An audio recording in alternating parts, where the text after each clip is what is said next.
ओम नमः शिवाय। नमस्कार दोस्तों, स्वागत है आप सभी का मेरे YouTube channel VM the story teller पर। इस चैनल पर आपको बहुत सारी कहानियाँ सुनने को मिलेंगी। आज की कहानी राजा भोज और गंगू तेली पर आधारित है। राजा भोज इतिहास प्रसिद्ध एक बहुत ही प्रतापी राजा थे और उनकी ख्याति चारों तरफ दूर दूर तक फैली हुई थी। यह कहानी राजा भोज और गंगू तेली की कहावत पर आधारित है।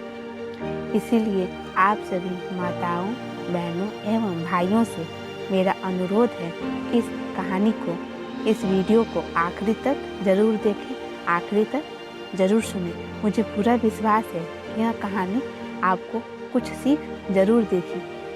यह कहानी पूर्व जन्म के कर्मों पर आधारित है।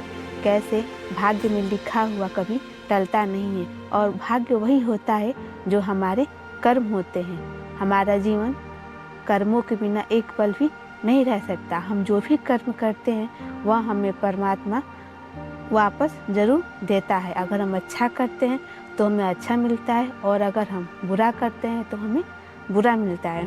इसीलिए इस वीडियो को आखिरी तक ज़रूर देखें और अगर आपको यह कहानी पसंद आए तो मेरे चैनल को लाइक, शेयर एवं सब्सक्राइब ज़रूर करें, क्योंकि आपके इस एक छोटे से काम से हमें बहुत ज़्यादा मोटिवेशन मिलता है और हमें वीडियो बनाने की इच्छा प्रबल होती है।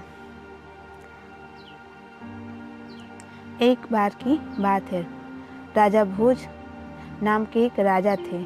वह बहुत ही दानी, प्रतापी, धार्मिक एवं पुण्यात्मा राजा थे। उनके राज्य में सभी लोग बहुत प्रसन्न रहा करते थे। राजा भोज कभी भी चाटुकारिताओं की बात नहीं मानते थे। वह अपनी प्रजा को अपनी संतान की दृष्टि से देखा करते थे। वह उनके सुख दुख का पता लगाया करते थे। वह अपनी प्रजा को अपनी संतान के जैसा स्नेह एवं प्रेम किया करते थे। राजा भोज नित्य प्रति रात में वेश बदलकर अपने राज्य में घूमा करते थे ताकि उन्हें पता चल सके कि उनके राज्य में कहीं कोई व्यक्ति, कहीं कोई इंसान दुखी तो नहीं है।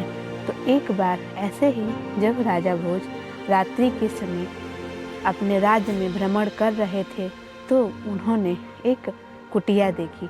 जब वह कुटिया के पास गए तो उन्होंने देखा कि वह एक बहुत ही गरीब ब्राह्मण की कुटिया है। वह ब्राह्मण बहुत ही वृद्ध हो चुका था।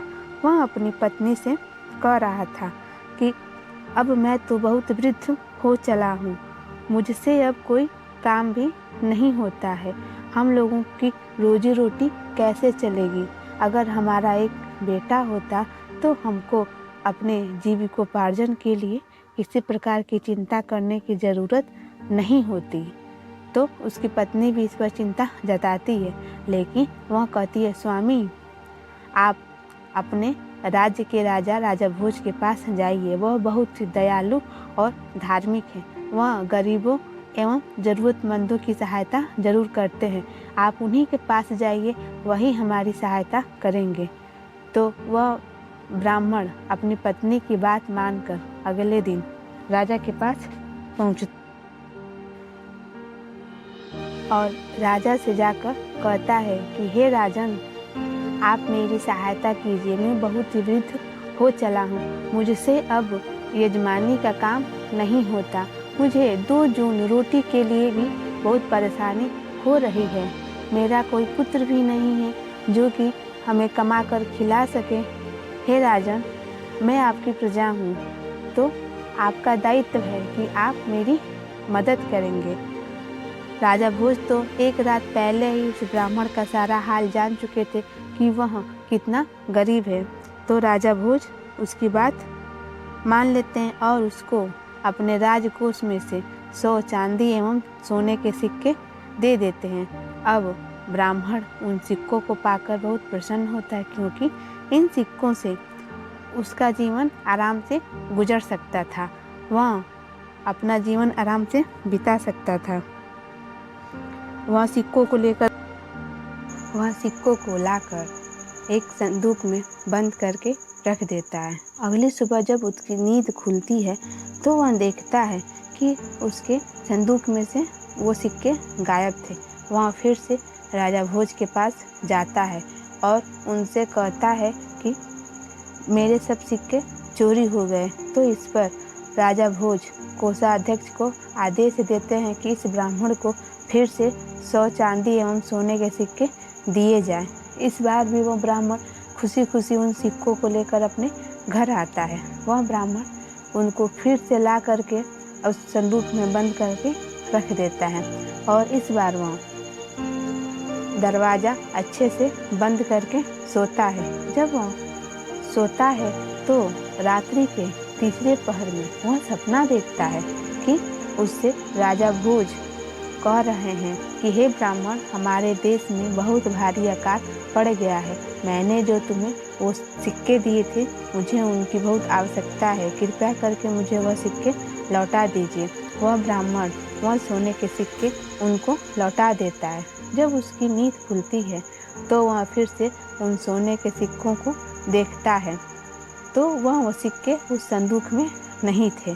इस पर ब्राह्मण को आश्चर्य होता है कि मैंने वो सिक्के तो राजा को सपने में दिए थे, तो फिर ये सिक्के वास्तव में कैसे गायब हो सकते हैं। तो वह एक बार फिर राजा भोज के पास जाता है और उनसे रात्रि का सारा वृतांत कह सुनाता है।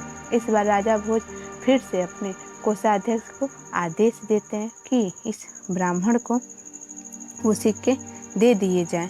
तो वह फिर सिक्के लेकर आता है। इस बार वह ब्राह्मण फिर से सिक्कों को संदूक में रख देता है और सो जाता है। तो इस बार राजा भोज रात में आकर कि चल के देखते हैं कि इन सिक्कों को कौन लेकर जा रहा है। जैसे ही रात के तीसरे पहर का समय आता है तो वह देखते हैं कि उन्हीं के हम सकल एक व्यक्ति आता है और उस ब्राह्मण से उन सिक्कों को मांग लेता है और वह सिक्कों को लेकर जाने लगता है। तो राजा भोज आ जाते हैं और अपने उस हम सकल व्यक्ति से कहते हैं कि आप कौन हैं और आप इनसे ये सिक्के क्यों मांग रहे हैं। ये बहुत गरीब ब्राह्मण है, मैंने इनको ये सिक्के इसलिए दिए थे ताकि इनकी गरीबी दूर हो सके। तो वह व्यक्ति कहता है कि यह ब्राह्मण अपने कर्मों का फल भुगत रहा है। यह ब्राह्मण पिछले जन्मों में जो कर्म किया था उन्हीं का परिणाम है। आप इसको कितना भी कुछ दे देंगे, यहाँ गरीब का गरीब ही रहेगा। ये सिक्के चाहे चोरी हो जाएंगे और चाहे अगर ये घर भी बनवा ले तो वह घर गिर जाएगा। तो वह कहता है कि राजा कि हम सकल व्यक्ति से कहता है कि आप इस ब्राह्मण के कर्मों का फल मुझे दे दीजिए और इस ब्राह्मण को सुखी रहने दीजिए। तो इस पर वह हम सकल व्यक्ति से राजा से कहता है कि हे राजा, आप भी अपने कर्मों का फल भुगतेंगे। आपने भी पिछले जन्मों में जो कर्म किए थे आप उसी का फल भुगत रहे हैं। आप राजा बने हैं और आप अपने कुछ खराब कर्मों का फल भी भुगतेंगे। समय आने दीजिए, आपको सब पता चल जाएगा। एक बार राजा अपने सबसे बलवान सबसे शक्तिशाली घोड़े पर बैठकर शिकार खेलने चला जाता है। वह शिकार खेलते खेलते दूसरे राज्य की सीमा में पहुंच जाता है। जब वो वहां पहुंचता है तो वह एक घोड़ा ऊंची पहाड़ी से छलांग लगा देता है और राजा खाई में गिर जाते हैं। गिरने की वजह से उनको काफ़ी चोट आई थी और उनकी बोलने की क्षमता भी खत्म हो गई थी। उनको जब पड़ोसी राज्य के सैनिक देखते हैं तो उनको आक्रमणकारी समझकर, उनको शत्रु समझकर बहुत ज़्यादा मारते हैं। उनको मार पीट कर एक सुनसान जगह पर छोड़ देते हैं। जब कुछ समय बीतता है तो एक गंगू नाम का तेली वहाँ से गुजरता है और राजा को देखता है। वह राजा तो कुछ बोल नहीं पाते हैं, इसीलिए वह गंगू तेली उनको लेकर के अपने साथ चला जाता है, उनका उपचार करता है। राजा बोल नहीं पाते इसीलिए उनसे कुछ बताते नहीं हैं। धीरे धीरे उस गंगू तेली के उपचार से वह स्वस्थ हो जाते हैं, लेकिन और उनकी आवाज़ भी वापस आ जाती। फिर भी वह गंगू तेली से अपनी सच्चाई नहीं बताते हैं। वह अपने जीवनदाता को कुछ नहीं बताते हैं। वह उस गंगू तेली का उपकार मानते हैं और वह उनका गुलाम बनकर उनकी सेवा किया करते हैं। गंगू तेली तेल निकालने का काम किया करता था, तो राजा भोज भी गंगू तेली के लिए तेल निकालते हैं। लेकिन राजा भोज एक संभ्रांत परिवार से थे, वह एक राजा थे। उनके शरीर को देखकर, उनकी चौड़ी छाती, उनके मजबूत भुजाओं को देखकर वह गंगू तेली समझ जाता है कि यह हो ना हो किसी कुलीन परिवार से हैं। लेकिन राजा भोज उससे कुछ नहीं कहते हैं। गंगू तेली भी राजा भोज के साथ बैलों की जगह जुटकर तेल निकालता है। लेकिन हीरा तो हीरा ही होता है, उसे हम कितने भी अंधकार में रखेंगे तो चमकेगा ही चमकेगा, क्योंकि गुण कभी व्यर्थ नहीं जाता है। तो राजा एकाएक कभी कभार गुनगुना लिया करते थे, गीत गाया करते थे। तो एक बार ऐसे ही जब वह गीत गा रहे थे तो गंगू तेली सुनता है और उसे बहुत ही अच्छा लगता है। राजा की जब इच्छा होती तो वह गीत गाते और अपना काम करते। जब वह गीत गाते थे तो वहाँ पे आते जाते लोग उनके गीत को सुना करते थे। सभी कहते थे कि आप कितना अच्छा गीत गा रहे हैं, आप बहुत अच्छे ही गीतकार हैं। गंगू तेली जिस राज्य में रहता था, वहाँ के राजा ने घोषणा करवाई, और क्योंकि वह संगीत का बहुत बड़ा प्रेमी था, वह संगीत को बहुत मानता था। उसकी बेटी वसुंधरा भी बहुत ही गुणी थी, वह संगीत की शिक्षा ले रही थी। तो एक बार वह राजा बहुत सारे विद्वानों को, बहुत सारे संगीतज्ञों को, बहुत सारे गायकों को अपने राज्य में आमंत्रित करता है और सबसे गीत गाने के लिए आग्रह करता है। उस राज्य दरबार में राजा भोज भी अपने मालिक गंगू तेली के साथ गए होते हैं। वहाँ बैठकर सबका गीत संगीत सुन रहे होते हैं। सभी लोग जो अलग अलग दिशाओं से, अलग अलग जगहों से आए होते हैं, सभी लोग अपना अपना कार्यक्रम प्रस्तुत करते हैं। लेकिन किसी का भी संगीत, किसी का भी गायन शैली राजकुमारी वसुंधरा को पसंद नहीं आता है। सबसे आखिरी में गंगू तेली राजा भोज से कहते हैं कि अब आप जा कर के अपना गीत गाइए। तो राजा भोज जाते हैं, वह सबसे पहले सबको प्रणाम करते हैं और गंगू तेली को अपने मालिक के रूप में और अपने आप को उनके सेवक के रूप में सबको बताते हैं। वह जब गाना गाने लगते हैं तो सभी आश्चर्यचकित हो जाते हैं। वसुंधरा कहती है कि श्रेष्ठ गवैया, यही गायक, यही संगीतज्ञ में ढूंढ रही थी। वह खुश हो जाती हैं। राजकुमारी के ऐसा करने से सभी राज दरबारी और राजा अचंभित हो जाते हैं। वह सोचते हैं कि राजकुमारी ऐसी हरकत क्यों कर रही हैं, उन्होंने तो ऐसा कभी तक किया नहीं था। उस राजा के दरबार में 4 विद्वान रहा करते थे। एक का नाम था तपदेव, एक थे कर्मदेव, एक धर्मदेव, एक पुण्यदेव। तो राजा उनसे विचार करता है, उनसे प्रश्न करता है कि आप सभी विद्वान हैं, आप लोग बताइए कि इस संसार में सबसे अच्छा राजकुमार कौन है जो मेरी बेटी से विवाह करने के योग्य है।